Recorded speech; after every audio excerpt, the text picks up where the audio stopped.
Hey everyone!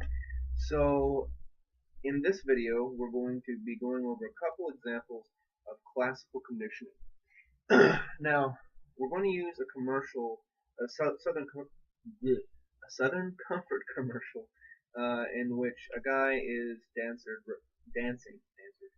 dancing rather awkwardly to some song. I don't know what it is.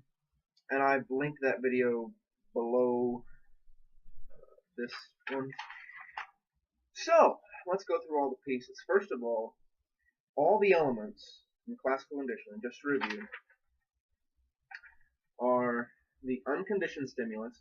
Yes, I know it's hand drawn. Just bear with me. I'll post a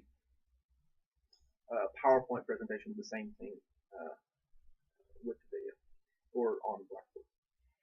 So you have the unconditioned stimulus, the unconditioned response, the neutral stimulus, the conditioned stimulus, and the conditioned response. Now, a couple things.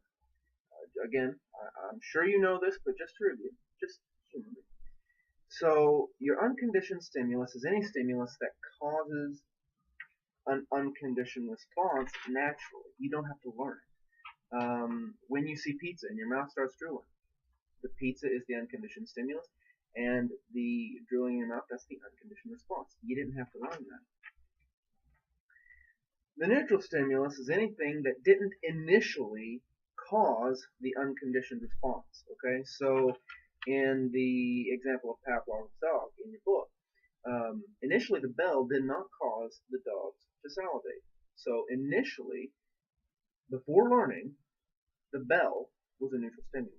Okay, the conditioned stimulus is the same stimulus that was neutral. It's the same thing.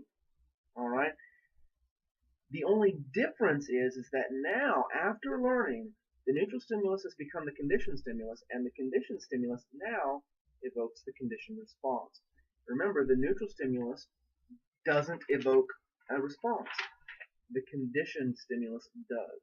Okay? So the neutral stimulus and the conditioned stimulus are always the same stimulus. Always. Okay? The unconditioned response and the conditioned response are always the same response. Okay, so in the example of Pavlov's dog, the conditioned response was the salivation in the dog's mouth. Okay, many times I've seen with students with the commercial, they'll want to make the conditioned response mind the behavior, but no, that's not the conditioned response. That is the behavior the advertisers are hoping the conditioned response will lead to, but it's not the conditioned response. Okay, so let's go through that Southern Comfort example. So take a second, pause me, watch that clip right quick. I'm assuming you paused and now you're back, so welcome back. So let's go through it. All right. So first you have the man dancing awkwardly.